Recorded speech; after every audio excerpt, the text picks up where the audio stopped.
नमस्कार दोस्तों, एक बार फिर से आपको आपके इस YouTube चैनल में आपका स्वागत है। अगर आपने इस चैनल के कुछ वीडियोस देखे हैं, अगर आपको पसंद आए हैं तो कृपया ना लाइक कर दीजिएगा और इस चैनल को सब्सक्राइब जरूर कर दीजिएगा ताकि समय-समय पर आपके समक्ष और भी ज़्यादा बेहतरीन वीडियोस बनाने का हमें मौका मिलता है। दोस्तों, आज हम एक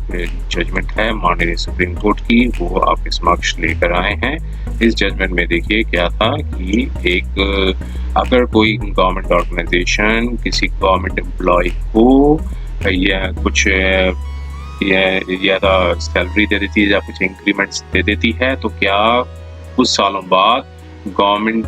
के पास या स्टेट जो भी अथॉरिटी है उसके पास राइट बनता है, वो रिकवर कर सकती है एम्प्लॉय से। तो ये माननीय सुप्रीम कोर्ट ने यही निर्णय दिया था कि जो एक ऑलरेडी एम्प्लॉय ने की कोई गलती हुई है अगर किसी अथॉरिटी के साथ, तो वो अगर एम्प्लॉय का कोई मैलिफाइडनेस या कोई मिस्टेक नहीं है एम्प्लॉय की और अथॉरिटी ने एक्सेसिव पेमेंट कर दी है, तो अथॉरिटी के पास राइट नहीं बनता है कि वो आगे एम्प्लॉय से वो रिकवरी कर सके। तो यहाँ पर भी ऐसा ही हुआ था, लेकिन नीचे की जो कोर्ट्स थी, हाई कोर्ट्स ने और इवन डिविजनल बेंच ने जो पिटिशनर हैं उनकी जो अपीलेंट है उनको रिलीफ नहीं दिया था, बल्कि उनकी पिटिशंस थी डिसमिस कर दी थी। माननीय सुप्रीम कोर्ट ने नीचे की जो कोर्ट्स थी, divisional bench of the high court और single bench of the high court के ऑर्डर को सेटिस्फाइड कर दिया। तो देखिए क्या था, इसके फैक्चुअल एस्पेक्ट्स को थोड़ा हम देखते हैं। उसमें क्या था, ये देखिए, ये फैक्चुअल एस्पेक्ट यही था कि क्या ये क्वेश्चन यही डिसाइड किया गया है लॉ का कि whether increments granted to the appellant while he was in the service can be recovered from him almost 10 years after his retirement on the ground that said increments were granted on the account of error। तो फिर इसके brief facts यही थे case के कि appellate ने एक school teacher की पोस्ट पे ज्वाइन किया था केरला में और उन्होंने लीव अवेल की थी और 1972 से 1973 के बीच में अवेल की थी, फिर 73 से 74 की थी पोस्ट ग्रेजुएशन कोर्स करने के लिए, एमएससी केमिस्ट्री का कोर्स करने के लिए। फिर उसके बाद 1989 में अपीलेंट को प्रमोट कर दिया गया head master of the school और वो उनको सीनियर ग्रेड प्रमोशन दे दी गई और उनके बाद जो पे स्केल था वो रिवाइज हो गया अकॉर्डिंगली। फिर 1997 में, अब देखिए 1997 में क्या हुआ कि एक नोटिस दिया गया और उसमें ऑडिट रिपोर्ट निकाली गई। तो जो रिस्पोंडेंट नंबर 5 थे, अकाउंट जनरल ऑफ केरला, उन्होंने एक नोटिस दिया रिस्पोंडेंट नंबर 4 को कि जो कि डिस्ट्रिक्ट एजुकेशन ऑफिसर थे, उन्होंने ये ऑब्जेक्शन लगाई कि जो पीरियड जो लीव थी अपीलेंट की, जिन्होंने अंडरग्राउंड हायर एजुकेशन ली थी, उस पीरियड को इंक्लूड नहीं किया जाना चाहिए जब टोटल क्वालिफाइंग सर्विस को जो डिटरमाइन किया जाता है, जब टोटल क्वालिफाइंग सर्विस को कैलकुलेट किया जाता है, तो फिर जो पे और सब्सिक्वेंट इंक्रीमेंट्स दिए गए हैं अपीलेंट को, वो रिकवर करने चाहिए उनसे। तो फिर इसके बाद क्या हुआ कि अपीलेंट रिटायर्ड हो गए 31 मार्च 1999 को और फिर उसके बाद ना ही उनको पेंशन बेनिफिट्स दिया गया, ना ही कोई डेथ कम रिटायरमेंट ग्रेजुटी दिया गया। अपीलेंट ने कई रिप्रेजेंटेशंस दिए लेकिन कोई रिस्पांस नहीं आया। फिर आगे देखिए, फिर सो डेट को 2000 को अपीलेंट ने चैलेंज किया कि जो उनके ऊपर जो रिकवरी प्रोसीडिंग्स हुई थी, एक कंप्लेंट फाइल की public redressal complaint cell chief minister of Kerala की जिनसे रिकवरी की जा रही है इंक्रीमेंट्स और रिकवरिंग ऑफ द इंक्रीमेंट्स जो अपीलेंट को दी गई थी 1989 एंड 1991 में। लेकिन जो रिस्पोंडेंट थे स्टेट ऑफ केरला ने रिजेक्ट कर दी कंप्लेंट को और ऑर्डर दिया सो एंड सो डेट को 2000 को कि पोस्ट ग्रेजुएशन एमएससी केमिस्ट्री है वाज नॉट यूजफुल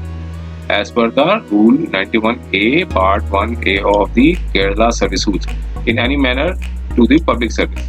तो फिर उसके बाद उन्होंने बताया कि जो लीव दी गई है without allowance can not be counted for the service benefits. तो जो लीव दी गई है विदाउट अलाउंस, उनको सर्विस बेनिफिट्स का फायदा नहीं मिल सकता। तो इसके बाद देखिए, फिर रिस्पोंडेंट मीनवाइल फिर क्या हुआ कि डिप्टी डायरेक्टर साहब ने जो थे एजुकेशन के सो एंड सो डेट को जो उनकी जो DCRG था उनको रिलीज कर दिया 90% और 10% को विथहोल्ड करके रखा। सब्सिक्वेंटली 2001 में सो एंड सो डेट को अमाउंट था वो रिलीज कर दिया अपीलेंट का। अब देखिए इससे एग्रीगेट होके अपीलेंट ने एक रिट पिटीशन फाइल की हाई कोर्ट में, और पेंडेंसी रिट पिटीशन में क्या हुआ, DCRG का जो बाकी अमाउंट था वो भी रिलीज कर दिया, लेकिन जो रिस्पोंडेंट स्टेट थे उन्होंने काउंटर एफिडेविट लिया, उन्होंने स्टैंड लिया कि जो पीरियड था जो वो लीव पे गए थे वो बिना अलाउंस के था, और पोस्ट ग्रेजुएशन के जो की थी उन्होंने वो काउंट नहीं किया जाना चाहिए, मतलब for the purpose of increments, और डिमांड ऑफ रिकवरी जो है ली गई है उनसे वो जस्टिफाइड है। हाई कोर्ट ने कहा कि सो एंड सो डेट को ऑर्डर दिया और अपहेल्ड कर दी, मतलब स्टेट गवर्नमेंट की जो प्ली को एक्सेप्ट कर लिया, और जो भी उन्होंने ऑर्डर दिया था उन्होंने कहा कि, और पिटीशन को डिसमिस कर दिया अपीलेंट की, और कहा कि जो मिस्टेक होती है डिपार्टमेंट से जब वो सर्विस देते हैं, सर्विस बेनिफिट्स में कोई मिस्टेक होती है वो रेक्टिफाई की जा सकती है, और रिकवरी जो अफेक्ट की गई है मतलब जो भी अपीलेंट DCRG अकाउंट से अमंगस्ट ली गई है, फिर उसके बाद डिविजनल बेंच के ऑर्डर को चैलेंज किया, और डिविजनल बेंच के समक्ष सिंगल बेंच के ऑर्डर को चैलेंज किया, लेकिन उन्होंने भी डिसमिस कर दी अपील को, और हाई कोर्ट के जो सिंगल जज के ऑर्डर को फर्म कर दिया। अब देखिए यहाँ निकल के आया, फिर इसके बाद अपील डाली गई, और अपील में यही उठाया गया कि एक्सेसिव पेमेंट जो थी वो ना ही कोई मिसरिप्रेजेंटेशन से दी गई थी, ना ही कोई फ्रॉड हुआ था अपीलेंट ने कोई किया था। एक्सेसिव पेमेंट जो की गई थी क्योंकि वो एक इंटरप्रिटेशन में थोड़ी मिस्टेकल थी केरला सर्विस रूल्स में, और अपीलेंट ऑलरेडी रिटायर्ड हो चुके हैं 31 मार्च 1999 में, और सो एंड सो कुछ उनके साथ प्रॉब्लम्स भी हैं, और फिर DCRG बेनिफिट्स भी रिलीज कर दी गए हैं, और कहा कि जो इम्प्यून जजमेंट है उसको सेट असाइड कर दिया जाए। ये उन्होंने एक जो अपीलेंट के काउंसिल ने उठाई, स्टेट काउंसिल ने भी उठाई अपनी ग्राउंड्स। अब देखिए कोर्ट ने कहा कि हमने कई डिसीजंस दिए हैं, और कहा है कि अगर कोई एक्सेसिव अमाउंट दी जाती है वो जो नहीं देनी चाहिए, और अगर जो नहीं दी गई है मतलब जो एक्सेसिव अमाउंट बिना किसी मिसरिप्रेजेंटेशन और फ्रॉड की कर दी गई है एम्प्लॉय को, और एक्सेस पेमेंट अगर किसी एम्प्लॉयर ने दे दी है, और रॉन्ग प्रिंसिपल कोई कैलकुलेशन रॉन्ग करने की वजह से, अलाउंस कैलकुलेशन करने की वजह से फॉर ए पर्टिकुलर जो अगर कुछ गलती आती है और बाद में वो गलती पाई जाती है और एक्सेसिव अमाउंट दे दिया गया आता है, तो वो रिकवरेबल नहीं होगा। देखिए ये चीज कोर्ट ने अपने कहा कि कई हमने डिसीजन दी, उन्होंने फिर कहा इसका जस्टिफिकेशन बताया कि ये एम्प्लॉय का राइट नहीं बनता है कि उनको मतलब ज्यादा पेमेंट मिल जाए तो अलाउड मतलब ले सके, बल्कि ये बताया कि जुडिशियल डिस्क्रिप्शन इस ग्राउंड पर दिया गया था कि एम्प्लॉय को हार्डशिप्स होंगी अगर उससे रिकवरी जो है ऑर्डर कर दिया गया। तो कोर्ट ने फर्दर कहा कि ये प्रूफ होता है कि एम्प्लॉय के पास नॉलेज थी कि उसे पेमेंट जो है वो एक्सेसिव दी गई है, और that it is proved that employ has a knowledge कि पेमेंट जो रिसीवर एक्सेस दी गई है और जो कि रॉन्गली पेड की गई है, और या फिर और in cases where error is detected और corrected within a short period of time of wrong payment. तो मैटर जो था realm of the judicial discussion, the court may on the facts and the circumstances of any particular case order for the recovery of the amount paid in excess। अगर proof हो जाता है, court ने कहा कि अगर प्रूफ हो जाता है कि अगर एम्प्लॉय को नॉलेज होती है इन चीज़ों के बारे में कि उसे एक्सेसिव अमाउंट पे की गई है और या फिर एरर डिटेक्ट हो जाती है शॉर्ट टाइम के अंदर, तो फिर कोर्ट जो होती है in the facts and circumstances case में अमाउंट को जो एक्सेसिव पेमेंट दी गई है वो रिकवर कर सकती है। तो कुछ जुडिशियल डिसीजंस उसको डिस्कस किया है। अब देखिए आगे बढ़ते हैं, इसमें क्या निकाला कंक्लूजन, बहुत सारे प्रिंसिपल्स अप्लाई किए इसमें।